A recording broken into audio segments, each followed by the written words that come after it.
Hello guys. Ito, nandito ako ngayon sa aking business na car wash, sa Divok Car Wash. Ikaw Island Basmati, nandito po ngayon. Ayan, napapakita ko po sa inyo. Kulang po ng car wash hose ang aking reel. So, hindi siya nagagamit dahil siya kulang.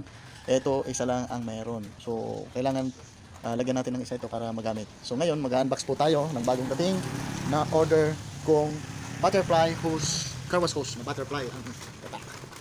So, ito ngayon, i-unbox ko na po. Ayan. Alright. Wala naman dahil maulan, wala naman ngayong customer dahil maulan. So mag-unbox muna tayo ng car wash hose. 5 years ko nang tested ito na ginagamit.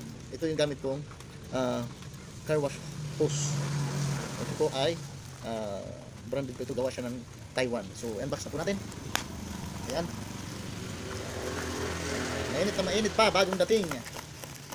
Ayan, dahil wala tayong customer ngayon dito sa car wash, tayo ay mag-unbox ng bagong order nating car wash hose. Dahil kulang tayo ng isang unit dito sa ating car wash business. Okay. Parang ayaw ipagamit. Ang ganda-ganda ng pagkabalot. Yan. Malupit magbalot ng mga taga Maynila, Senior.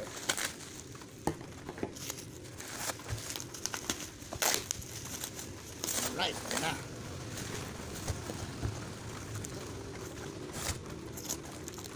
Okay lang naman ito, kahit ihagis-hagis ito ng mga delivery rider kasi hindi naman ito babasagin.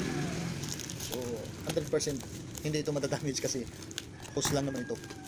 Eto na siya, 2 piraso po ang aking in-order.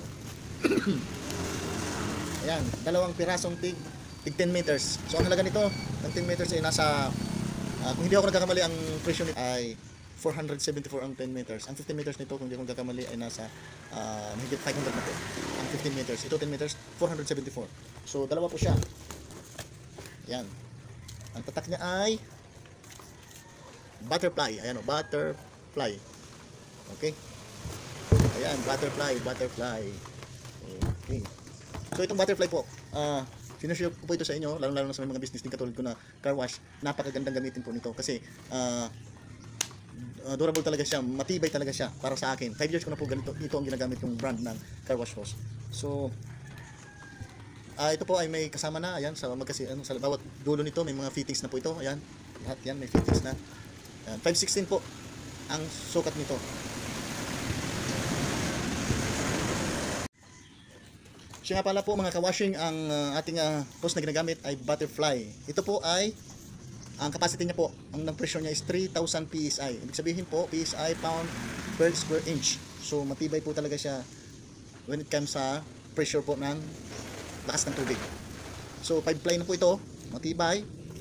Ayan, may fittings. Ang fittings niya po ay, pwede kasya po rito ang 1/4 inch na mga connector, pwede po ito. Kaya saktong-sakto ito sa mga yung mga car wash na belt type.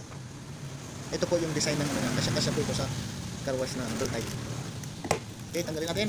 Tingnan natin kung gaano siya kaganda. Yan.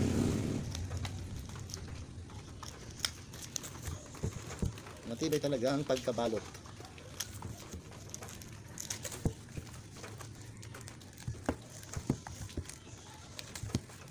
Pwede rin ho kayo mag-order nito kung anong gusto nyong kahaba. Meron itong minimum 10 meters po, may 15 meters, may 20, 50 meters, may 100. Depende po sa gusto nyo.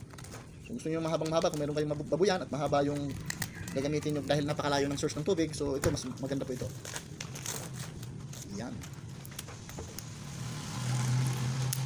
Alright. Yun. Ganda oh. Ito talaga, sa 5 years ko na pong nagbi-business ng car wash. Sa 5 years, biruin nyo 5 years, marami na ho akong biniling iba-ibang klaseng brand ng car wash hose. Ito po yung the best para sa akin, itong butterfly hose na to. Kasi madali, kung mabutas man po siya, madali lang po siya i-repair. Kasi hindi naman siya gaanong katigasan. Yan, kung meron pa kayong crimper, pwede kayong kung halimbawa maputol, pwede nyong putulin at saka ipagdugtungin.